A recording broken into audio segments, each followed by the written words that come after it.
You are looking at Julian's pronunciation guide, where we look at how to pronounce better some of the most mispronounced words in the world, like this other curious word. But how do you say what you're looking for today?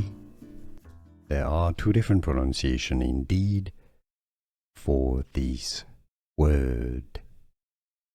More names from the Bible? Make sure to stay tuned. British English, Nicene.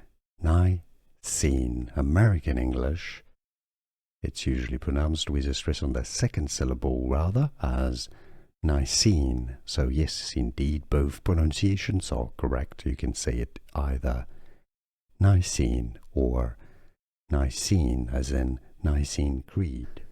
Here are more videos on how to pronounce more confusing words and names too many mispronounced. Like this video if you found it useful. I appreciate your support. I'll see you soon and thanks for watching.